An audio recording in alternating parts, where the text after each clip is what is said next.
दोस्तों, आज का जीवन बहुत सी कठिनाइयों से भरा हुआ है। इंसान कदम कदम पर व्यक्तिगत एवं पेशावर जैसी कई सारी समस्याओं का सामना कर रहा है। जब आपकी मुश्किलों का, आपकी परेशानियों का हल कहीं न मिले, तब भगवद गीता की शरण में आ जाओ। भगवद गीता को समझकर आप इन सभी समस्याओं का सामना कर सकते हैं। श्रीमद् भगवद गीता के पास आपके हर प्रश्न का उत्तर है, चाहे आपकी कोई भी परेशानी हो। भगवद गीता आपके हर प्रश्न का उत्तर देती है, आपकी हर समस्या का हल देती है। चाहे वो परेशानी आपके मन की हो, धन की हो, आपके शरीर की हो या आपके रिश्तों की हो, आपको अपनी हर समस्या का उत्तर श्रीमद् भगवद गीता में जरूर मिलेगा। श्रीमद् भगवद गीता में मनुष्य जीवन की प्रत्येक समस्या का समाधान मिलता है। भगवद गीता एकमात्र ऐसा ग्रंथ है जो मनुष्य को जीने का सही तरीका बताती है।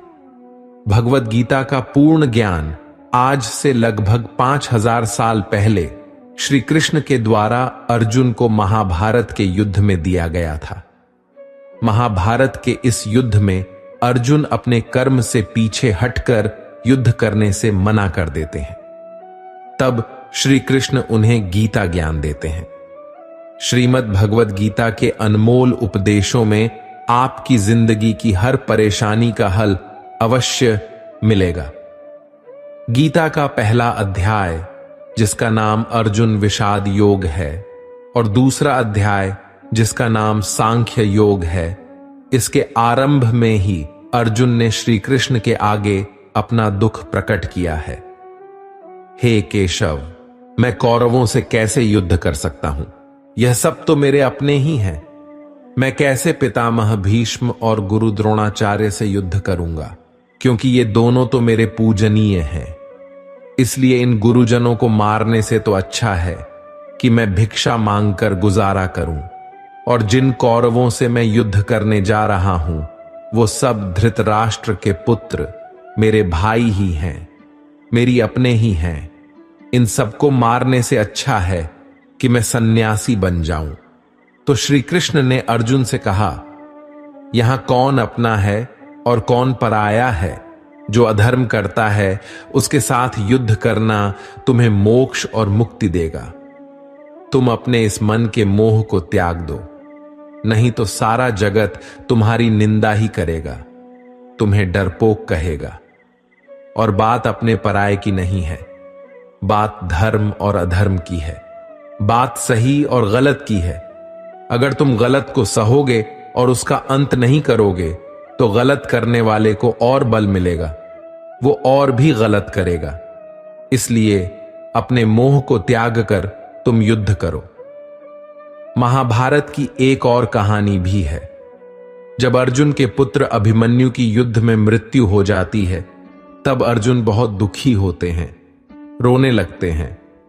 वो श्री कृष्ण से कहने लगते हैं, मैं ये दुख सहन नहीं कर सकता, मैं भी अपने आप को समाप्त कर लूंगा। फिर भगवान श्री कृष्ण अर्जुन को आत्माओं के लोक में लेकर गए, जहां अभिमन्यु आनंद से बैठा हुआ था, क्योंकि उसने क्षत्रिय के उचित व्यवहार किया, इसलिए उसे उत्तम पद की प्राप्ति हुई। जब अर्जुन अपने पुत्र अभिमन्यु के पास रोते रोते पहुंचे, तो अर्जुन अपने पुत्र को देखकर बहुत प्रसन्न हुए। उसे गले से लगाकर कहने लगे, पुत्र, मैं तेरे बिना तो जी ही नहीं सकता। मैंने तो अपने जीवन की आशा का ही त्याग कर दिया है। तो अभिमन्यु कहने लगा, आप कौन हैं? अर्जुन बोले, मैं तेरा पिता हूं, तू मेरा पुत्र है अभिमन्यु। तो अभिमन्यु कहने लगा, कौन पिता कौन पुत्र? मेरे हजारों जन्म हुए हैं। किसी जन्म में आप मेरे पिता बनते हैं और किसी जन्म में मैं आपका पिता बनता हूं। आत्मा का न तो कोई माता होता है और न कोई पिता होता है। जब अर्जुन ने देखा कि मेरा पुत्र मुझे पहचान भी नहीं रहा है, तो उसका सारा मोह ही खत्म हो गया। इसीलिए गीता के उपदेश को ठीक से समझ लो कि यहां कोई अपना पराया नहीं है। जो बुरे वक्त में तकलीफ के वक्त में तुम्हारा साथ दे। सिर्फ वही हमारा अपना है, बाकी सब पराए हैं। गीता का दूसरा उपदेश यह है कि जो चला गया है उसका कभी दुख मत करो। हमारी आस्था की परीक्षा तब होती है जब हमें जो चाहिए वह न मिले और फिर भी हमारे दिल से प्रभु के लिए शुक्रिया ही निकले। अगर सही मायने में आप अपना जीवन बदलना चाहते हो तो सबसे पहले आपको अपना मन बदलने के लिए तैयार रहना पड़ता है, क्योंकि जैसा आपका मन रहेगा वैसे ही आपके विचार होंगे और जैसे आपके विचार होंगे वैसे ही आपका जीवन होगा। नीच विचार रखोगे तो नीच बन जाओगे, अच्छे विचार रखोगे तो ऊंचाई पर जाओगे। विश्वास किसी पर इतना करो कि वह तुम्हारे साथ छल करते समय खुद को दोषी समझे, और प्रेम किसी से इतना करो कि उसके मन में सदैव तुम्हें खोने का डर बना रहे। भगवान श्री कृष्ण कहते हैं, व्यक्ति को सदैव बुराई से बचकर रहना चाहिए। अगर कोई बुरा कर्म करता है तो वह कर्म उसको अपने जीवन में नष्ट कर देता है। जिस प्रकार सैकड़ों गायों के बीच बछड़ा अपनी मां को खोज लेता है, ठीक उसी प्रकार कर्म का फल आपको हजारों की भीड़ में भी खोज लेगा। माधव कहते हैं, किसी जीव को कष्ट देकर आप मुझे खुश नहीं देख सकते हो। श्री कृष्ण जगत के स्वामी हैं, वह कण कण में निवास करते हैं। छोटे से छोटे जीव के हृदय में ईश्वर का वास होता है। किसी जीव को कष्ट का अनुभव होना ईश्वर को कष्ट का अनुभव कराता है। इसीलिए किसी भी जीव को कष्ट देना ईश्वर को कष्ट देने के समान है। मृत्यु एक अटल सत्य है जिसे कभी बदला नहीं जा सकता। इस संसार का जब से निर्माण हुआ है तब से जन्म मृत्यु का चक्र चलता आ रहा है। जिस प्रकार मनुष्य अपने पुराने वस्त्रों को त्याग कर नए वस्त्र धारण करता है, ठीक उसी प्रकार आत्मा पुराने व्यर्थ शरीर को त्याग कर नए शरीर को धारण करती है, जो प्रकृति का नियम है। इस सत्य को स्वीकार करके भयमुक्त होकर आज में जीना चाहिए। ज्ञानी व्यक्ति न तो मरने वाले का शोक करते हैं और न ही उनका शोक करते हैं जो अभी जिंदा है, क्योंकि वह जानते हैं जो मर गया वह फिर से जन्म लेगा और जो जिंदा है वह एक दिन जरूर मरेगा। केवल ज्ञान ही एक ऐसा अक्षय तत्व है जो कहीं भी, किसी भी अवस्था में और किसी भी काल में मनुष्य का साथ नहीं छोड़ता।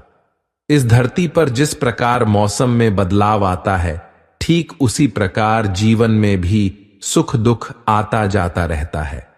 युद्ध हो या जीवन, सफलता केवल 3 शस्त्रों से प्राप्त होती है: धर्म, धैर्य और साहस। कोई भी मनुष्य जन्म से नहीं बल्कि अपने कर्मों से महान बनता है। कुछ पाना है तो खुद पर भरोसा कीजिए, क्योंकि सहारे कितने भी सच्चे और अच्छे हों, साथ छोड़ ही जाते हैं। मित्र गरीब है या अमीर मायने नहीं रखता, बल्कि वह आपके बुरे समय में आपका साथ कितना देता है यह मायने रखता है। धर्म चाहे जो भी हो, अच्छे इंसान बनो। हिसाब तुम्हारे कर्म का होगा, धर्म का नहीं। खुशी के लिए काम करोगे तो खुशी नहीं मिलेगी, लेकिन खुश होकर काम करोगे तो खुशी जरूर मिलेगी। जब आप दूसरों के लिए अच्छा चाहते हैं तो वही अच्छी चीजें आपके जीवन में वापस आती हैं। यही प्रकृति का नियम है। आपका मूल्य इससे तय नहीं होता कि आप क्या हैं, बल्कि इससे तय होता है कि आप खुद को क्या बनाने की क्षमता रखते हैं। हंसता हुआ मन और हंसता हुआ चेहरा, यही सच्ची संपत्ति है। मनुष्य हमेशा अपने भाग्य को कोसता है, यह जानते हुए भी कि भाग्य से अधिक हमारे कर्म प्रभावशाली होते हैं। कभी कभी लगता है कि अच्छे कार्य करते रहने पर भी उसका फल अच्छा नहीं मिलता और भगवान सारे दुख हमारी ही झोली में डाल देता है, लेकिन ऐसा नहीं है। कभी भी जब पुण्य कार्य करें उसे ईश्वर को समर्पित कर दें और मन में किसी भी तरह का अभिमान या स्वार्थ न रखें। भगवान ने अर्जुन से कहा, हे कुंती पुत्र, तुम जो भी करते हो, जो भी खाते हो, पवित्र यज्ञ अग्नि में जो आहुति डालते हो, जो भी दान देते हो, जो भी तपस्या करते हो, वह सब मुझे अर्पित करते हुए करो। इसीलिए जो भी कर्म करें भगवान को समर्पित करने के भाव से करें। इस प्रकार हम जो भी पुण्य कर्म करेंगे ईश्वर को साथ रखकर समष्टि के कल्याण के भावना से करेंगे और खुद को ईश्वर को समर्पित भी कर देंगे ताकि उस पुण्य का भी अभिमान ना हो। पाप लोहे की जंजीर है तो पुण्य सोने की, बंधन दोनों में है। लोहे की जंजीर से छूटने का आदमी को मन भी करता है, लेकिन सोने की जंजीर का बंधन उसको प्यारा लगने लगता है।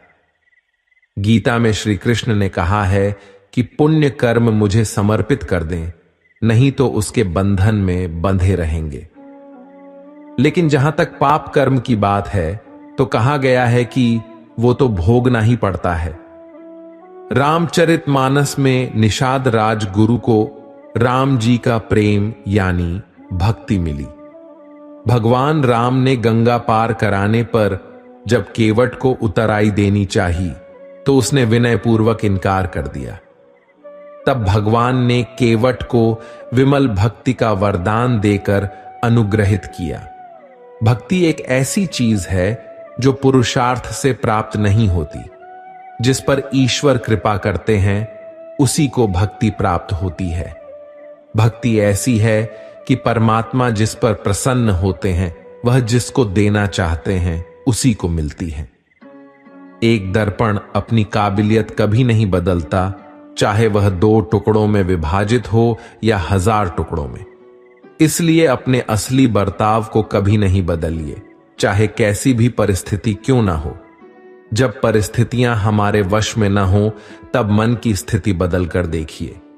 सब कुछ तो नहीं पर बहुत कुछ आपके अनुरूप हो जाएगा। पेड़ के नीचे रखी भगवान की टूटी मूर्ति को देखकर समझ आया कि परिस्थिति चाहे कैसी भी हो पर कभी खुद को टूटने न देना। पानी को कसकर पकड़ेंगे तो वह हाथ से फिसल जाएगा, उसे बहने दो, वह अपना रास्ता खुद बना लेगा।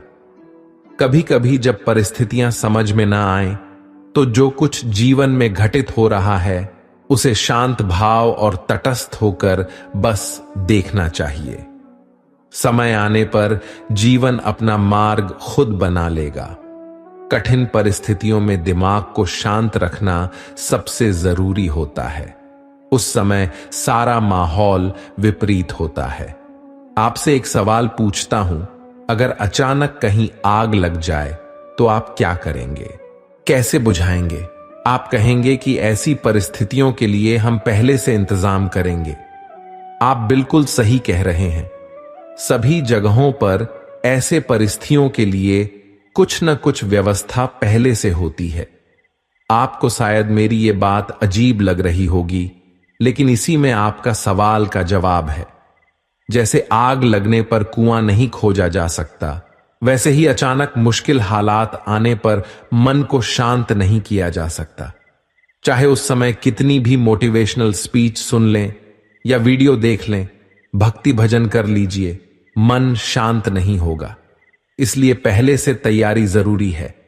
अगर पहले से ही मन को सकारात्मक सोच, अध्यात्म और सच्ची भक्ति में लगाया होगा, या फिर मन की तीव्र गति को ध्यान द्वारा साधा होगा, अच्छे लोगों की संगत में रहते होंगे, तभी मन मुश्किल समय में शांत रह सकता है। वरना तो वही पुरानी कहावत है, आग लगने पर कुआं नहीं खोदा जाता। इसलिए जब जीवन में सब कुछ सही चल रहा हो, शारीरिक रूप से भी ठीक हो, तभी से मन को शांति के मार्ग में लगा दें, ताकि मुश्किल समय आने पर दिमागी संतुलन बना रहे और बुरे वक्त को ठीक से मैनेज कर सके। जो लोग कठिन परिस्थिति में हाथ पर हाथ रखकर बैठ जाते हैं, उनका दिमाग शांत नहीं रहता है। वे अपने हालात को बदल नहीं पाते हैं। काम करने से बुरे विचार दिमाग में नहीं आते हैं, बल्कि आप काम करने के फलस्वरूप कुछ पाते हैं। यदि ये बुरा हुआ तो अनुभव मिलता है, वरना सफलता के दर्शन होते देर नहीं लगती। जब हालात विपरीत हो तब आप लंबी गहरी सांस लेने की कोशिश करें। आपका सारा ध्यान आसपास की बुरी बातों से सिमटकर सांसों पर केंद्रित हो जाएगा। आप सिप सिप करके पानी पीने की कोशिश करें। आप खाली न रहें, कोई मनपसंद काम करें। खाली दिमाग शैतान का घर होता है। समय पर भरोसा रखें। आज तक कोई ऐसी रात नहीं हुई जिसका सवेरा न हुआ हो। जंगल में लगी बड़ी से बड़ी आग भी एक दिन शांत हो ही जाती है। कुछ ना कुछ नया सीखते पढ़ते रहें, क्योंकि इन परिस्थितियों के उपहार स्वरूप आपको हमेशा याद रहेगा। आत्मचिंतन और मनन करने का यही समय होता है, क्योंकि जब दरवाजे खुलने लगेंगे तो फिर दौड़ शुरू हो जाती है। ये समझिए, ईश्वर ने सबसे मुश्किल रोल के लिए आप जैसे बेहतर कलाकार को चुना है। हर घटना के पीछे प्रकृति का कोई प्रयोजन होता है। इस समय को टिक टिक करती घड़ी की सुई की तरह लें। सभी को अपने हिस्से का सुख या दुख स्वयं ही तो भोगना होता है। सुख में तो फिर भी सभी मिलेंगे लोग आसपास आपको, लेकिन दुख में कोई नहीं आता मदद करने। सभी दूर खड़े रहते हैं और कई बार तो हम दुख में खुद को बिल्कुल अकेला पाते हैं। पर शायद यह सोचना भी पूरी तरह से सही नहीं है। ईश्वरीय शक्ति तो है ना हमारे आसपास, हमारे साथ। बस आवश्यकता होती है उन शक्तियों को पहचानने की। बस एक बार कुछ फुर्सत के पल निकालकर उन्हें दिल से याद तो कीजिए। वे अवश्य आते हैं हमारी मदद करने। जब दुखों से हार जाओ तो घबराने से कुछ नहीं होगा। तुम्हारा जीवन इतना संघर्ष भरा क्यों हुआ, जरा यह तो सोचो। लोग तो यह भी कहते हैं अगले पिछले कर्म ऐसे होंगे तभी तो इतना दुख मिला है। नहीं पगले, बिल्कुल नहीं, बल्कि तुम इस कार्य के लिए चुने गए हो उस प्रभु के द्वारा। तुम में इतनी क्षमता है कि तुम सहन कर सकते हो हर कष्ट, हर दर्द। विपरीत परिस्थितियों में भी जो न टूटे और खरा सोना बनकर निकले, ऐसे हो तुम। कई बार हम सोचते हैं बस बहुत हुआ, अब और नहीं होगा कुछ हमसे। तो सोचो, क्या किसी ने कहा है तुमसे यह सब सहन करने के लिए? नहीं ना। जीते तो सभी हैं और एक दिन चले भी जाते हैं इस दुनिया से। तो क्या ऐसा जीवन भी कोई जीवन है जब तक कि कोई संघर्ष ना हो? आपको अपने विचारों पर नियंत्रण रखने की जरूरत नहीं है। आपको बस उन्हें अपने ऊपर नियंत्रण करने देना बंद करना होगा। एक व्यक्ति जितना शांत मन के करीब आता है, वह मजबूती के उतना ही करीब होता है। मन पानी की तरह है। जब यह अशांत होता है तो देखना मुश्किल हो जाता है। जब यह शांत होता है तो सब कुछ स्पष्ट हो जाता है। अपनी आंखें बंद करें, कुछ देर के लिए अपना दिमाग बंद करें, क्योंकि वहां एक शांत भूमि है जो आपकी उपस्थिति का इंतजार कर रही है। कभी कभी समुद्र के शांत होने की प्रतीक्षा करने का समय नहीं होता है। यदि आपको अपने लक्ष्य तक पहुंचना है तो अपनी यात्रा शुरू करें और तूफान को अपना रास्ता बनने दें। धैर्य प्रतीक्षा करने की क्षमता नहीं है, बल्कि धैर्य का अर्थ है शांत रहना, चाहे कुछ भी हो जाए। इसे सकारात्मक विकास के अवसरों में बदलने के लिए लगातार कार्रवाई करना और यह विश्वास रखना कि जवाब प्रतीक्षा कर रहे हैं, तो अंत में सब कुछ ठीक हो जाएगा। जब आप आंतरिक शांति का अनुभव करते हैं तो आप स्वीकार करते हैं कि आप कौन हैं। आपकी ताकत, खामियां, इच्छाएं, सपने व सब कुछ जो आपको विशिष्ट रूप से आप बनाता है। आप अपने आसपास की दुनिया और सामने आ रही स्थितियों को अधिक स्वीकार करने का अनुभव करते हैं, जिससे चिंता और तनाव का आप पर कम नकारात्मक प्रभाव पड़ता है। सामने खड़े व्यक्ति की उम्र और बुद्धि से किसी के मन की बात पता लगाना संभव नहीं है। मन की बात सिर्फ प्यार और सहानुभूति से ही जानी जा सकती है। यदि आप पॉजिटिव रहना चाहते हैं तो तो अपना अधिक समय उन्हीं के साथ बिताएं जो आपको खुश रखते हैं, या फिर उनके साथ जो आपको प्रेरित करें। हारा हुआ खेल दोबारा तो खेला जा सकता है, लेकिन एक बार जो मन से हार गया वह कभी जीत नहीं सकता। सफलता की राह प्रत्यक्ष तौर पर कहीं नहीं होती, बल्कि वह आपके मन में होती है। अगर आपने अपने मन को जीत के लिए तैयार कर लिया तो कोई और आपको नहीं हरा सकता। आप जीवन में अकेले नहीं चलते। कभी कभी जब आप चीजों से निपटते हैं तो ऐसे लोग होते हैं जो आपके साथ होते हैं, और फिर ऐसे लोग भी होते हैं जो केवल यह देखते हैं कि आप चीजों से कैसे निपट रहे हैं।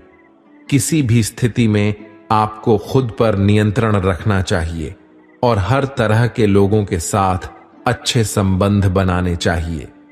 इसीलिए शांत और निर्मल आभा बनाए रखें और आपके लिए चीजों से निपटना आसान हो जाएगा। यदि आपका मन शांत है तो विश्वास करें, आप इस दुनिया में कुछ भी जीत सकते हैं। ऐसा इसलिए है क्योंकि आप अपने कर्मों का उपयोग करने में सक्षम होंगे और चमत्कार के अलावा कुछ नहीं देंगे, और दुनिया हमेशा आश्चर्य के सामने झुकती है। कोई किसी के दुख का कारण नहीं होता। यह तो अपने ही कर्म होते हैं जिनकी वजह से दुख उठाने पड़ते हैं। आज कौन सुखी नहीं होना चाहता, परंतु यदि इसके लिए जो कर्म कर रहे हैं उनमें सुख है ही नहीं तो वह मिलेगा कहां से। आज हम जो कुछ कर रहे हैं वह निष्फल नहीं होता। देर सवेर उसका फल अवश्य मिलता है। विज्ञान भी कहता है कि हर क्रिया की प्रतिक्रिया होती है। आग में यदि हाथ डाला जाए तो हाथ तुरंत जल जाता है, परंतु एक वृक्ष का बीज आज बोया गया तो उसमें फल आने में कई वर्ष लग जाएंगे, पर फल मिलेगा अवश्य। शुभ कर्म का फल शुभ होता है और अशुभ कर्म का फल अशुभ। आज हम जो कुछ हैं वह हमारे पिछले कर्मों का परिणाम है। इसी को प्रारब्ध कहते हैं। प्रारब्ध के बाद पुरुषार्थ बहुत महत्वपूर्ण है। हम जो कुछ बनना चाहते हैं या जिस क्षेत्र में आगे बढ़ना चाहते हैं उसमें हमारे पुरुषार्थ की महत्वपूर्ण भूमिका होती है। साथ ही साथ ईश्वरीय कृपा भी महत्वपूर्ण है। ईश्वर अनुकूल या प्रतिकूल परिस्थितियां देता है। उन परिस्थितियों से अपनी बुद्धि और सामर्थ्य के बल पर निपटना तो आपको ही होगा। दैवीय शक्तियां पुरुषार्थ वालों की ही मदद करती हैं, न कि निठल्ले और आलसी लोगों की। गीता में भगवान कृष्ण ने कहा है, योगक्षेमम वहाम्यहम्। भगवान पर पूर्ण रूप से आश्रित होकर देखिए। श्रद्धा और विश्वास के साथ भगवान से निकटता बढ़ाने पर वे सारी जिम्मेदारी स्वयं वहन करते हैं। जीवन यापन की सारी वस्तुएं भगवान द्वारा प्रदत्त हैं, पर आलसी और कामचोर इसे प्राप्त नहीं कर सकते। मनुष्य को ईश्वर ने असीमित शक्ति, बुद्धि और पुरुषार्थ दिया है, जिसके बल पर क्या हासिल नहीं किया जा सकता। भय और अतृप्त वासना ही समस्त दुखों की जड़ है। जीवन भर मनुष्य जीविका के प्रपंच में उलझा रहता है। मैं और मेरा, तू और तेरा का जाल बुनकर स्वयं उसी में उलझा हुआ अनेकों प्रकार के अनैतिक कर्मों में लगा रहता है। भविष्य के भय को सोचकर अपना वर्तमान भी बिगाड़ लेता है और श्रेय मार्ग को छोड़कर प्रेय मार्ग का अनुगामी हो जाता है, जिसमें दुख के सिवा कुछ है ही नहीं। इस मार्ग पर चलने वाले लोग जीवन की सत्यता, मृत्यु को भी नकारने लगते हैं और भविष्य के लिए नैतिक अनैतिक तरीका अपनाकर संग्रह में लगे रहते हैं। लोभ, मोह और स्वार्थ से ऊपर उठे बिना सच्चे सुख की कल्पना नहीं की जा सकती। सच्चा सुख तो त्याग की राह पर चलकर पाया जा सकता है। हमारा सनातन धर्म भौतिक सुख के उपभोग को बुरा नहीं मानता, पर इसका आधार धर्म होना चाहिए। धर्म का आचरण करने से छल, कपट, ईर्ष्या जैसे अनैतिक कर्मों में मनुष्य लिप्त नहीं होगा और मेहनत से जो कमाया है उसी को हरी इच्छा समझकर संतोष करेगा। संतोष से परम सुख की प्राप्ति होगी। क्रोध, लोभ, मोह सभी दुख देने वाले हैं, इनसे हमेशा बचना चाहिए, अन्यथा सुख शांति दूर भागेगी। त्याग और परहित से बढ़कर कोई सुख नहीं है, इसे यथासंभव अपने आचरण में लाना चाहिए। कभी किसी अंधे को सड़क पार कराकर, किसी प्यासे को पानी पिलाकर देखिए, लोगों से मधुर व्यवहार करके देखिए। इसमें आपका कोई पैसा खर्च नहीं होगा, पर अतुलनीय सुख की प्राप्ति होगी। विश्वास करना सीखिए। विश्वास कीजिए कि सारी सृष्टि को रचने वाला परमेश्वर है और हम सभी उसकी संतान हैं। विश्वास किसी तर्क की कसौटी पर नहीं कसा जा सकता। अतः सभी में, चाहे वह इंसान हो, पशु पक्षी हो या पेड़ पौधे हों, सब में ईश्वर का वास मानकर घृणा को त्याग कर प्रेम करना सीखिए। यही सतत सुख शांति की राह है। घर में छोटे मोटे मनमुटाव तो चलते रहते हैं, पर यह कलह के कारण बनकर दुखदाई भी हो जाते हैं। इसका मुख्य कारण है कि हम अलग आकार की गांठ को मजबूती से बांध तो लेते हैं, पर कर्तव्य की पूरी तरह उपेक्षा करते हैं। अपना कर्तव्य भली भांति निभाते हुए यदि दूसरों की बातों पर गौरपूर्वक विचार किया जाए तो निश्चित लगेगा कि मनमुटाव के अनेक कारण बेसिर पैर के बेतुके ही थे। अहम पालने के बजाय यदि कारणों की तरफ सोचा जाए तो मनमुटाव का प्रश्न ही नहीं होगा। सेवा लेने की बजाय सेवा देने का भाव आपकी खुशी कई गुना बढ़ा देगा। प्रेम और मधुर व्यवहार से मनुष्य क्या, पशु पक्षी भी अपना बन जाते हैं। जीवन का मार्ग टेढ़ा मेढ़ा कांटों से भरा है। जीवन कोई फूलों की सेज नहीं है जो आसानी से पार हो जाए। हमें इसी उदार चढ़ाव के जीवन में स्वयं को कैसे आगे बढ़ाना है, यही विचारणीय है। परिस्थितियां तो आपको हंसाएंगी भी और रुलाएंगी भी, पर अपने संतुलन को नहीं खोना। हर स्थिति पारिस्थिति का सामना करते हुए चलते चले जाओ। भगवान कृष्ण ने गीता में यही उपदेश दिए हैं कि विपरीत परिस्थितियों में भी संतुलन बनाकर जीवन के मार्ग पर कैसे बढ़ते जाना है। पहली बात तो यही कि अपने नियमों में दृढ़ बनिए, अनुशासन का पालन कीजिए और छोटी छोटी बातों में उलझकर समय व्यर्थ नहीं करना। यह समझिए कि जीवन बहुत मूल्यवान है, जो समय निकल गया वह लौटकर नहीं आ सकता। इसीलिए व्यर्थ की बातों में अपना समय और शक्ति न बर्बाद करें। अपने जीवन का कोई एक लक्ष्य निर्धारित कीजिए, क्योंकि लक्ष्यहीन जीवन का कोई मूल्य नहीं। जब आपके सामने कोई लक्ष्य होता है तो व्यक्ति को दिशा भी मिलती है और कुछ करने का उत्साह भी। वैर, भाव, ईर्ष्या, क्रोध ये सब ऐसे दुर्गुण हैं जो आपकी प्रगति में बाधक हैं। इस सब से हमें दूर रहना है। यदि आप किसी के साथ वैर भाव या बदला लेने की भावना लेकर चलते हैं तो आप अपनी ऊर्जा का स्वयं ही ह्रास कर रहे होते हैं। दुर्गुणों को एक एक करके बाहर निकालना है और सद्गुणों को अपने अंदर भरते जाना है, क्योंकि बुरी आदतें हमारे अंदर किराएदार बनकर आती हैं और फिर मालिक बनकर बैठ जाती हैं, जो फिर दुख और अशांति का कारण बनती हैं। अपने स्वभाव को और आदतों को लगातार चेक करते रहिए कि कहीं मैं गलत दिशा में तो नहीं जा रहा। आत्मचिंतन ही एक ऐसा आईना है जो आपको आपकी बुराइयों से अवगत कराता है, क्योंकि किसी के कहने से आप नहीं मानेंगे। स्वयं का निरीक्षण करते रहिए और धीरे धीरे अपने व्यक्तित्व को निखारते रहिए। अध्यात्म से जुड़कर आप अपने को बहुत ऊंचा उठा सकते हो, क्योंकि जिस व्यक्ति के जीवन में धर्म नहीं, भक्ति नहीं, वह तो पशुवत है। तो साधारण मनुष्य भी असाधारण हो जाता है। अपने जीवन को संतुलित करना, नियमों से बांधना, आध्यात्मिक होना, ध्यान, पूजा पाठ, हर चीज के लिए समय निर्धारित करके चलना, मन में नकारात्मक विचारों को न आने देना, सब शुभ को ही अपनी ओर आमंत्रित कीजिए। यही शांति का मूल मंत्र है। सनातन धर्म में कर्म कार्य कारण के सिद्धांत से जुड़ा हुआ है। कर्म का अर्थ है कोई कार्य या क्रिया जिसके आधार पर अन्य प्रतिक्रियाएं या परिणाम निकलते हैं। मनुष्य के अच्छे कर्म का अच्छा प्रभाव और उसके बुरे कर्म का बुरा प्रभाव देते हुए पूर्व जन्मों का एक चक्र बन जाता है, क्योंकि कुछ कर्म ऐसे होते हैं जिनका भुगतान उस जन्म में नहीं होता। इस तरह इस चक्र में अगले जन्म में उन कर्मों का फल भुगतना ही होता है। वही कार्य कारण सिद्धांत का संबंध न केवल भौतिक युग से होता है, बल्कि हमारे द्वारा किए जा रहे कार्यों, सोचे जा रहे विचारों और कहे जा रहे शब्दों तक पर यह लागू होता है।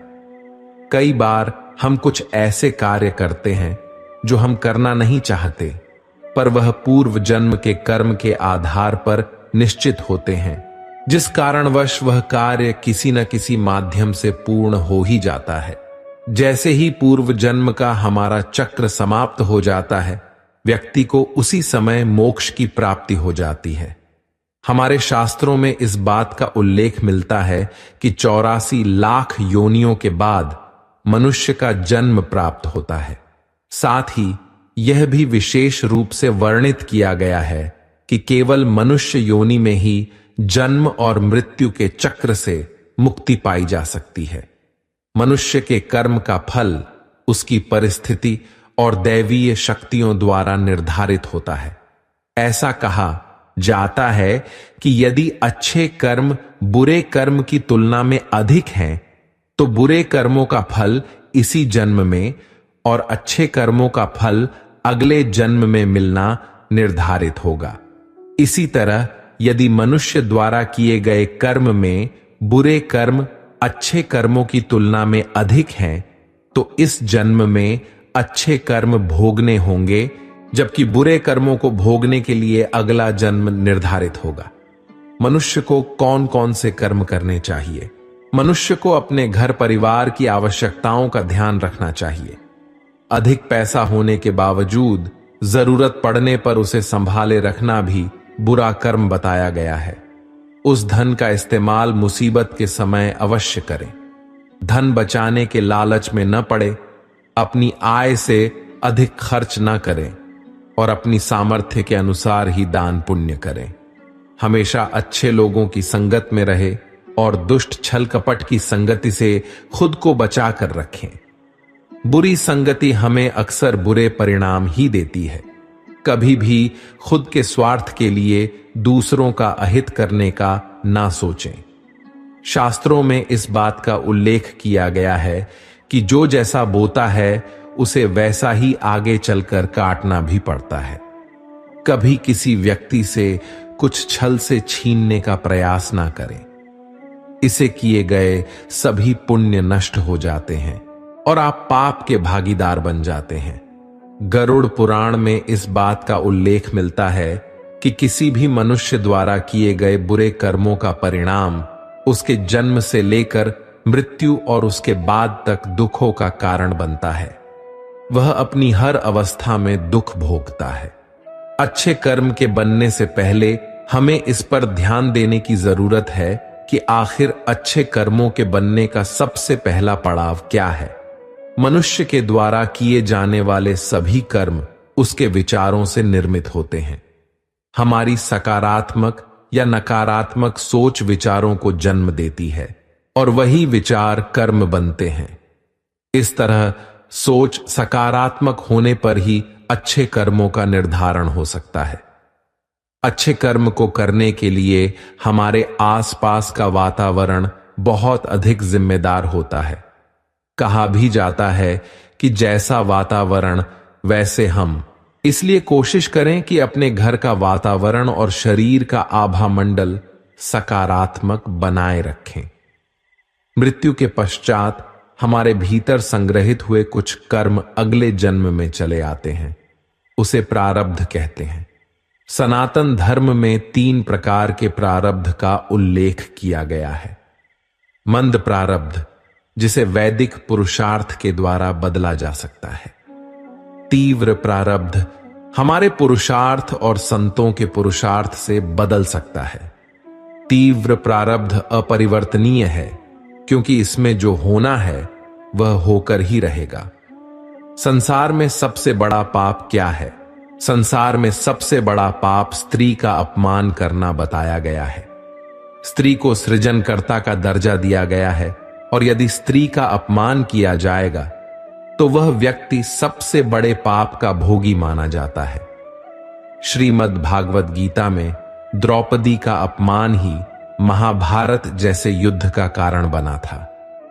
पुण्य किसी के द्वारा निस्वार्थ भाव से की गई सहायता, सकारात्मक विचार, द्वेष भावना, लोभ, लालच और अहंकार को अपने ऊपर हावी न होने देना है। जबकि पाप में इन सभी के द्वारा किए गए कर्मों का परिणाम शामिल है। कर्म धर्म का मूल अंश है। कर्म के अभाव में धर्म संभव नहीं है। धर्म के नियम के अनुसार सकाम व पुण्य कर्म करने चाहिए, जिससे सुख और खुशी की प्राप्ति होती है। मनुष्य का सबसे बड़ा कर्म क्या है? दान ही सबसे बड़ा कर्म है। सबसे अच्छा कर्म कौन सा है? कर्ता भाव से किया गया कोई भी अच्छा कर्म ही सबसे उत्तम कर्म है। कर्ता भाव से किया गया कोई भी अच्छा कर्म अच्छा तो है, पर उत्तम नहीं है। गीता में कर्म क्या है? गीता के अनुसार जो कर्म निष्काम भाव से ईश्वर के लिए जाते हैं, वे बंधन नहीं उत्पन्न करते।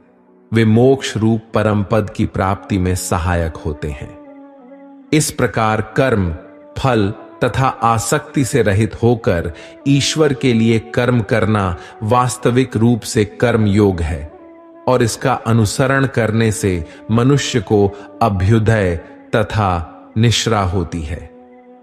जो भी व्यक्ति अपने गुजरे हुए कल या आने वाले कल में जीता है, उसके विषय में ही सोचता रहता है, वह जिंदगी में कभी खुश नहीं रह सकता। देखा जाए तो बीते हुए कल और आने वाला कल का कोई अस्तित्व ही नहीं है। वह केवल आपकी सोच में विद्यमान है। अपने मन को सदा ऐसे शिक्षित करो कि आप अपने आज के आनंद में जी सको, अपने प्रत्येक पल की मौज ले सको। जो आपके साथ गलत करते हैं, उसका विरोध जरूर करें। अगर आप सामने वाले का गलत व्यवहार सहते रहेंगे, तो वह आपके साथ गलत करता ही रहेगा। जब अर्जुन ने भगवान कृष्ण से कहा कि जिनसे मैं युद्ध करने जा रहा हूं वह मेरे भाई और गुरुजन हैं, और मेरे अंदर उनके साथ युद्ध करने का साहस नहीं है, तो कृष्ण भगवान ने अर्जुन को जागृत किया कि जिन्हें तू अपना मान रहा है वह सब पाप के पक्ष में खड़े हैं, और अगर तुमसे युद्ध नहीं करेगा तो समाज में पाप बढ़ जाएगा। क्योंकि जब गलत का कोई विरोध नहीं करता है, तो सामने वाला गलत करने का जैसे हकदार हो जाता है, और जब आप सब कुछ चुपचाप सहते रहते हो, तो सामने वाले को बल मिलने लगता है। वह आपको कमजोर समझने लगता है। लेकिन जब आप उसके द्वारा किए गए अधर्म को रोक लेते हैं, उसका विरोध करते हैं, तब वह अपनी सीमा में रहना सीख जाता है। यह कलयुग है। अगर आप खुश रहना चाहते हैं, तो आपको अपनी रक्षा खुद करनी होगी। रिश्ते हमें दुख नहीं देते हैं, पर उनके प्रति हमारा मोह हमें दुख देता है। आज से ही अपने मोह को छोड़कर प्रेम का सबक पक्का करें। मोह अपेक्षाओं से जुड़ा है, जबकि प्रेम केवल देना जानता है। मोह एक दो के लिए होता है, जिन्हें हम अपना मानते हैं। प्रेम सबके लिए होता है। मोह से कमजोरी पैदा होती है। इसके विपरीत प्रेम से ताकत महसूस होती है। मोह में इंसान एक दूसरे को बांधने की कोशिश करता है, जबकि प्रेम एक दूसरे को स्वतंत्रता देता है। भगवत गीता हमें सिखाती है कि हमें सदैव अच्छे कर्म करने चाहिए। परमात्मा की प्रकृति में इंसाफ अवश्य होता है। आपके द्वारा किए गए अच्छे कर्म आपको मुश्किल वक्त में परेशानी से बचाते हैं। इसी तरह आपके द्वारा किए गए गलत कर्म की सजा भी आपको जरूर मिलती है। भगवत गीता में श्री कृष्ण ने अर्जुन को यही सिखाया है कि क्षत्रिय होने के नाते जो तेरा कर्तव्य है, जो तेरे लिए सही है, वही काम कर। दुनिया के लोग ज्ञान और अज्ञान दोनों से चलते हैं, इसलिए तू दुनिया का अनुसरण ना कर बल्कि सत का अनुकरण कर। तेरा धर्म, तेरा कर्म यही है कि तू अधर्म का नाश कर और धर्म की रक्षा कर। ऐसे ही हर इंसान का अलग अलग कर्तव्य होता है। हम कभी भी कुछ भी इसलिए ना करें कि लोग यही करते हैं। अगर आप भी वही करोगे जो सारी भीड़ कर रही है, तो आप उस भीड़ में कहीं खो जाओगे। लेकिन अगर आप विचार करके वह काम करोगे जो आपके लिए सही है, जिसकी आप में प्रतिभा है, तो सारी भीड़ में भी आप अलग नजर आओगे। इस बात का सदा विश्वास रखें कि जो चीज हमारी है वह कहीं ना कहीं से हमारे पास अवश्य पहुंच जाएगी। और जिंदगी में जो कुछ भी आपको हासिल नहीं हुआ है, उसका पछतावा करना और उसके लिए रोना छोड़ दो। प्रयास करना मनुष्य के हाथ में है, पर उसका फल उसके हाथ में नहीं है। हम जीवन में किसी की मदद करें या ना करें, पर किसी का भी दिल हमारी वजह से ना दुखे, यह बात हमेशा हमें याद रहे। अगर हम किसी का भी दिल दुखाएंगे तो हमें भी उसका दर्द अवश्य मिलेगा। जब हमारी वजह से किसी का दिल दुखता है तो हमें पता नहीं चलता, लेकिन जब हमारा दिल दुखता है तो हमें समझ में आता है।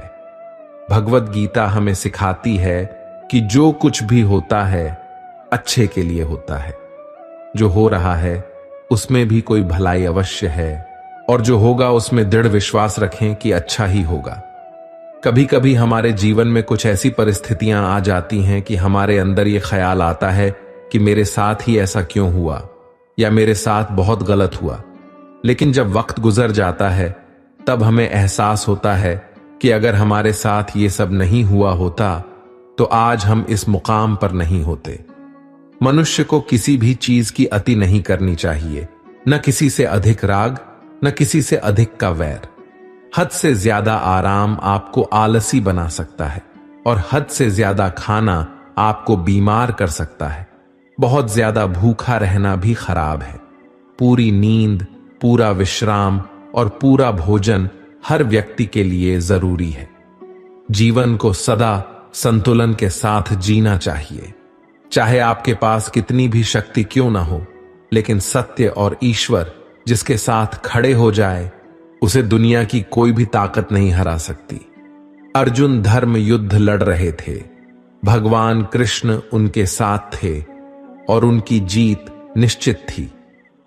महाभारत के युद्ध में यह उदाहरण स्पष्ट नजर आता है। मनुष्य को सदा धर्म के मार्ग का अनुसरण करना चाहिए। अर्जुन युद्ध नहीं करना चाहता था क्योंकि सामने उसके पिता और गुरुजन थे, लेकिन श्री कृष्ण ने उसे ज्ञान दिया कि यहां पर बात तेरी अधिकारों की है। भरी सभा में द्रौपदी के साथ किया गया अपमान पांडवों के साथ हुआ अधर्म सहने योग्य बात नहीं है। जैसे हमें गलत करना नहीं चाहिए, वैसे ही गलत सहना भी बड़ा पाप है, फिर चाहे वह अपना ही क्यों ना हो। जो भी व्यक्ति श्रीमद् भगवत गीता से मिलने वाली इन सीखों का मनन चिंतन करेगा, इनके महत्व को समझेगा, वह जिंदगी की हर परिस्थिति को स्थिरता के साथ पार कर पाएगा। जीवन में आने वाले मुश्किल समय में भी उसे राह अवश्य मिलेगा। जब समय विपरीत हो तब शांत रहना ही सही होता है।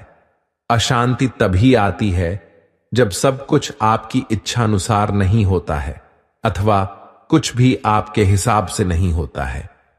शांत रहने के लिए आपको बहुत कुछ छोड़ना होगा। अच्छे से समझना होगा कि सब कुछ आपके हिसाब से नहीं होगा, और इसके अलावा किसी से भी कोई उम्मीद न रखें। जब हम किसी से कोई उम्मीद करते हैं और वह पूरी नहीं होती, तब दुख होता है और सोच सोचकर मन अशांत रहने लगता है। और जब मन अशांत रहता है तो कुछ भी अच्छा नहीं लगता और व्यक्ति शक्तिहीन सा महसूस करने लगता है। इसके अलावा इस बात से बहुत दूर रहें कि कोई क्या कर रहा है, क्यों कर रहा है, कैसे कर रहा है। कोई भी व्यक्ति जितना बता दे उतना ही सुने, उसके आगे कुरेद की आवश्यकता नहीं है। अपने धर्म के अनुसार अपने प्रभु से मन लगाएं, प्रभु में विश्वास रखें और जो कुछ सुलभ है उसी में खुश रहना सीखें। अपनी सेहत का ध्यान रखें। आप जितना प्रकृति के नजदीक होंगे उतना ही आप खुद में शांति की अनुभूति करेंगे। आप किसी नदी या पर्वत पर भी जा सकते हैं।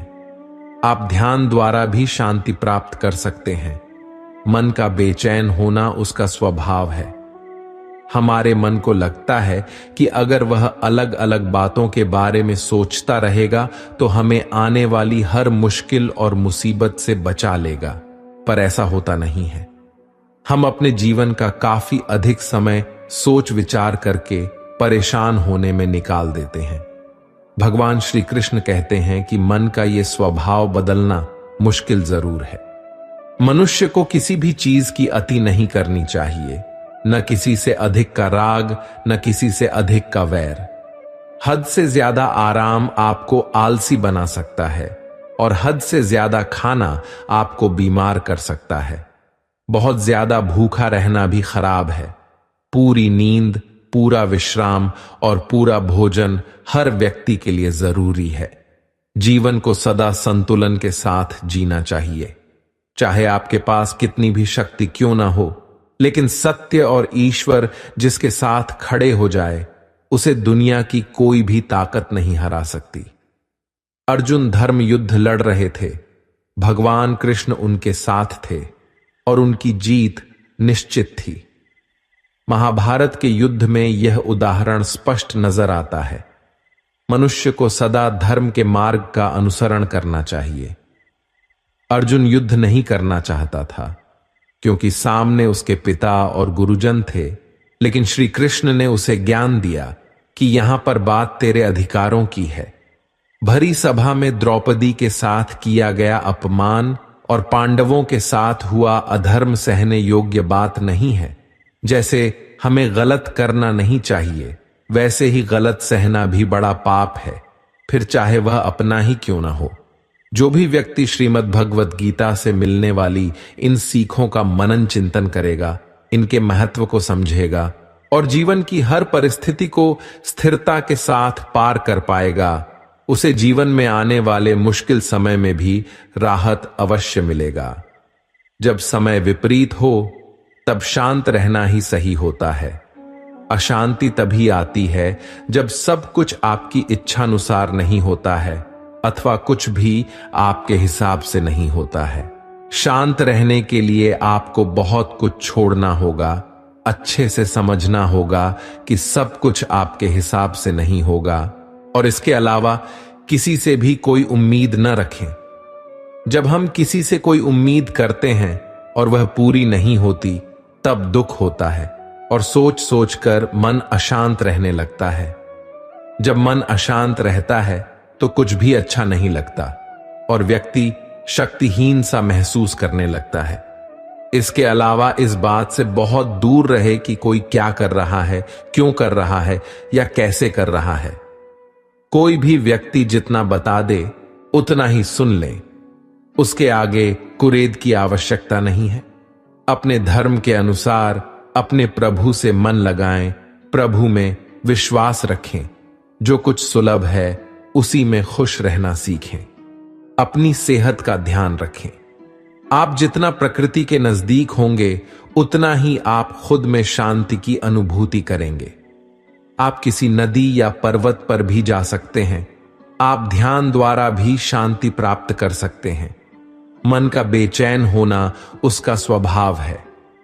हमारे मन को लगता है कि अगर वह अलग अलग बातों के बारे में सोचता रहेगा तो हमें आने वाली हर मुश्किल और मुसीबत से बचा लेगा, पर ऐसा होता नहीं है।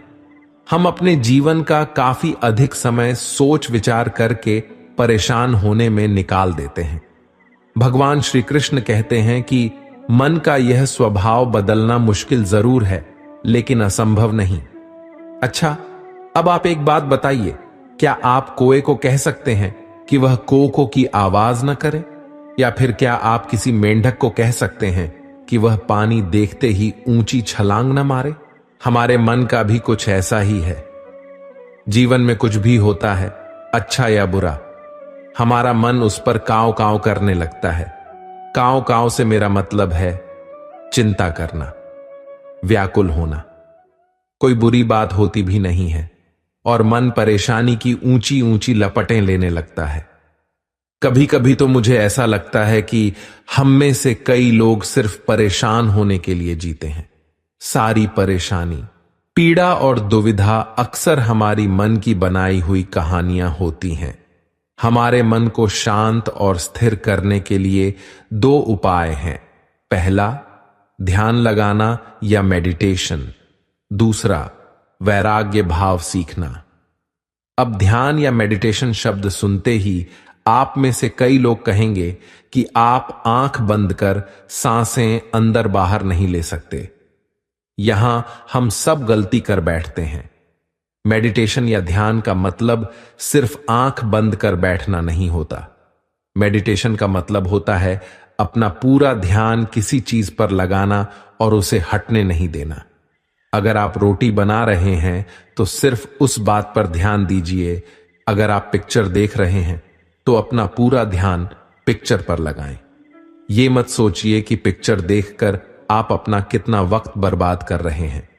जब आप जीवन के हर छोटे बड़े काम को पूरे ध्यान से करते हैं तो आपका जीवन ही एक मेडिटेशन बन जाता है। ऐसे जीवन में शांति, स्थिरता, साहस और सफलता का होना अनिवार्य है। वैराग्य भाव। दूसरा उपाय, वैराग्य का अर्थ यह नहीं कि आप सब कुछ छोड़कर जंगल में जाकर बैठ जाएं। वैराग्य का सच्चा अर्थ है कि आप जो काम कर रहे हैं उसका क्या नतीजा या रिजल्ट निकलेगा उसकी चिंता न करें। धर्म युद्ध में जो व्यक्ति धर्म के साथ नहीं खड़ा है, इसका मतलब है वह अधर्म का साथ दे रहा है, वह अधर्म के साथ खड़ा है।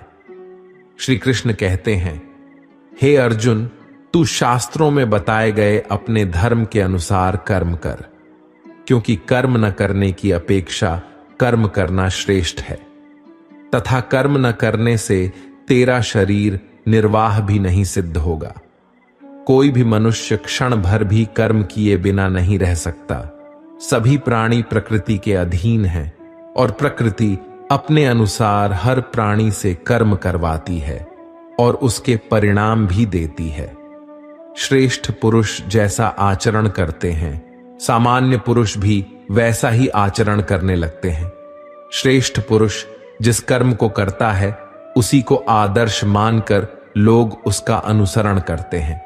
जहां सभी के जीवन में मुसीबतें जरूर हैं, लेकिन जो मुसीबतों से लड़कर आगे बढ़े वही आज की महाभारत का अर्जुन है। अहंकार करने पर इंसान की प्रतिष्ठा, वंश, वैभव तीनों ही समाप्त हो जाते हैं। परिवर्तन संसार का नियम है। जब भी किसी इंसान के समय में दुख होता है तो वह उसी को लेकर अपना दुखड़ा रोने लगता है। गीता के अनुसार इस संसार में कुछ भी स्थिर नहीं है, इसमें हमेशा परिवर्तन होते रहते हैं। यदि गीता की इस बात ठीक से समझें तो उसका सार यह है कि यदि जीवन में दुख है तो वह हमेशा नहीं रहेगा। जीवन का यह कठिन समय भी सुख में जरूर बदलेगा। हमें बस हर परिस्थिति में अपना कर्तव्य करते रहना होगा। लक्ष्य पर फोकस करना जरूरी है। गीता के अनुसार हमें अपनी जिंदगी में सफलता प्राप्त करने के लिए अपने लक्ष्य पर फोकस करना बहुत जरूरी है। कई लोग जीवन में कोई लक्ष्य निर्धारित करते हैं, लेकिन कुछ समय बाद सफलता न मिलने पर अपना लक्ष्य बदल देते हैं। जीवन में यह बहुत जरूरी है कि हम अपना लक्ष्य निर्धारित करें और उसके लिए कड़ी मेहनत करें। जब हम ऐसा कर लेते हैं तो हमारी सफलता निश्चित है। कर्म है बहुत जरूरी। हम जब भी कोई काम करने का सोचते हैं तो हम पहले उसके परिणाम पर विचार करते हैं। गीता के सबसे प्रसिद्ध और महत्वपूर्ण श्लोक के अनुसार हमें हमेशा कोई भी काम करने से पहले उसके परिणाम पर विचार नहीं करना चाहिए। यदि जीवन में सफलता प्राप्त करनी है तो परिणाम पर फोकस करने के बजाय उस तक पहुंचने के प्लान पर फोकस करना चाहिए। सच की हमेशा जीत होती है। ये आपने कई बार सुना होगा कि सच परेशान हो सकता है लेकिन हार नहीं सकता। यह वाक्य श्रीमद् भगवद गीता से लिया गया है। इसके द्वारा श्री कृष्ण ये कहते हैं कि हमें हमेशा सही काम करना चाहिए और जो भी हम काम करते हैं उसे पूरी ईमानदारी के साथ करना चाहिए। यदि आप सही काम पूरी ईमानदारी से कर रहे हैं तो हो सकता है कि आपको शुरुआत में सफलता न मिले, लेकिन देर सबेर आपको सफलता जरूर मिलेगी। सब कुछ किसी कारण से होता है। गीता में श्री कृष्ण कहते हैं कि हर काम, हर परिस्थिति के पीछे कोई न कोई कारण जरूर होता है। यदि आपके जीवन में दुख है या आप असफल हो रहे हैं तो इसके पीछे भी जरूर ही कोई कारण होगा। आपको बस यह करना है कि अपनी असफलताओं से सीखकर आप अपने काम करने के तरीके को बदलें, तब आपको सफलता जरूर मिलेगी। श्रीमद् भगवद गीता को पहली बार अर्जुन ने सुना था, उसके बाद आज तक असंख्य लोग श्रीमद् भगवद गीता से सीख लेकर अपना जीवन सुधार चुके हैं। गीता के 18 अध्यायों में लिखा प्रत्येक श्लोक आपको कोई न कोई सीख अवश्य देता है। यदि आप उसे पढ़कर समझने का प्रयास करें तो आपकी सफलता निश्चित है। जो पैदा हुआ है उसकी मृत्यु भी निश्चित है। अभिमान को आने मत दो, स्वाभिमान को जाने मत दो, क्योंकि अभिमान आपको उठने नहीं देगा और स्वाभिमान कभी गिरने नहीं देगा। जब आप कृष्ण की पूजा नहीं कर पाए तो यह मत समझना समय नहीं मिला। सोचो, आज हमने ऐसा कौन सा काम किया कि भगवान ने अपने सामने खड़ा होना पसंद नहीं किया। संदेह की स्याही से संबंध के पृष्ठ पर कभी शुभ अंकित नहीं होता। इसलिए अपने मन के विचार और संबंधों का आधार दोनों ही शुभ रखें। मोहग्रस्त होकर अपने कर्तव्य पथ से हट जाना मूर्खता है, क्योंकि इससे न तो तुम्हें स्वर्ग की प्राप्ति होगी और न ही तुम्हारी कीर्ति बढ़ेगी। इस भौतिक संसार का यह नियम है कि जो वस्तु उत्पन्न होती है कुछ काल तक रहती है, अंत में लुप्त हो जाती है, चाहे वे शरीर हो या फल हो। श्री कृष्ण कहते हैं, यदि कोई व्यक्ति प्रेम से, भक्ति से पुष्प, फल, जल भी मुझ पर चढ़ा दे तो उसी भाव से उसे स्वीकार करता हूं। वह मेरा प्रिय भक्त होता है। अपने परम भक्तों जो हमेशा मेरा स्मरण या एक चित्त मन से मेरा पूजन करते हैं, मैं व्यक्तिगत रूप से उनके कल्याण का उत्तरदायित्व लेता हूं। उससे मत डरो जो वास्तविक नहीं है, न कभी था न कभी होगा। जो वास्तविक है वह हमेशा था और उसे कभी नष्ट नहीं किया जा सकता। जीवन में आधे दुख इस कारण जन्म लेते हैं क्योंकि हमारी आशाएं बड़ी होती हैं। इन आशाओं का त्याग करके देखो, जीवन में सुख ही सुख है। जीवन में जन्म लेने वाले के लिए मृत्यु उतनी ही निश्चित है जितना कि मृत होने वाले के लिए जन्म लेना। इसलिए जो अपरिहार्य है उस पर शोक मत करो। अगर तुम्हें किसी ने दुखी किया है तो बुरा मत मानना। लोग उसी पेड़ पर पत्थर मारते हैं जिस पेड़ पर ज्यादा मीठे फल होते हैं। अंतकाल में जो मनुष्य मेरा स्मरण करते हुए देह त्याग करता है वह मेरी शरण में आता है। इसलिए मनुष्य को चाहिए कि अंतकाल में मेरा चिंतन करे। यह सच बात है कि भूल करके इंसान कुछ सीखता है, परंतु इसका यह मतलब नहीं कि वह जीवन भर भूल करता रहे और कहें कि हम सीख रहे हैं। कृष्ण कहते हैं, इस जगत में मनुष्य भौतिक वस्तुओं का भोग कर सकता है। अगर वे चाहे तो सब कुछ छीन सकते हैं। मनुष्य कुछ भी नहीं कर सकता।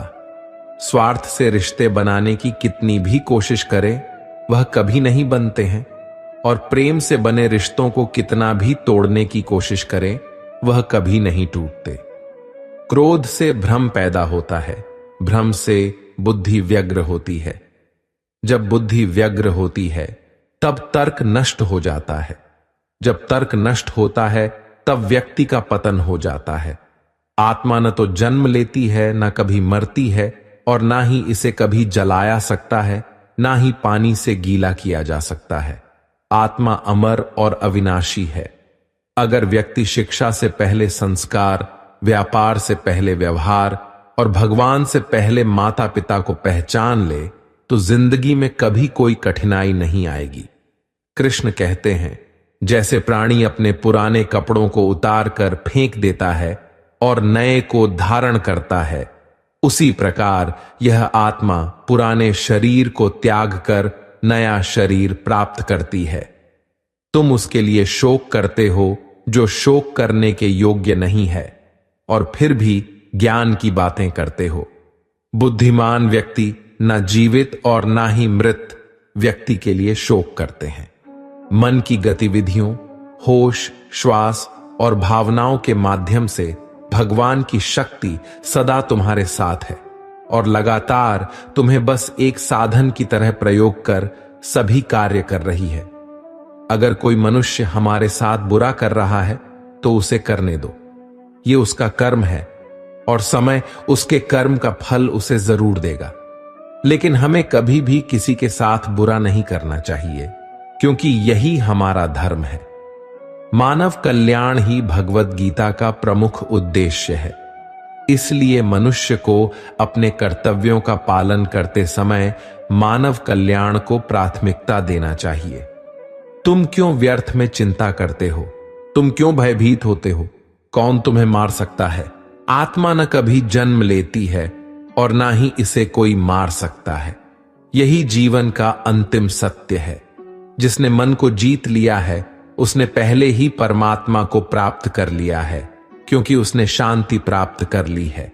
ऐसे मनुष्य के लिए सुख दुख, सर्दी गर्मी और मान अपमान एक समान है। श्रेष्ठ पुरुष को सदैव अपने पद और गरिमा के अनुरूप कार्य करने चाहिए, क्योंकि श्रेष्ठ पुरुष जैसा व्यवहार करेंगे तो इन्हीं आदर्शों के अनुरूप सामान्य पुरुष भी वैसा ही व्यवहार करेंगे। अपने आप को ईश्वर के प्रति समर्पित कर दो, यही सबसे बड़ा सहारा है। जो कोई भी इस सहारे को पहचान गया है वह डर, चिंता और दुखों से आजाद रहता है।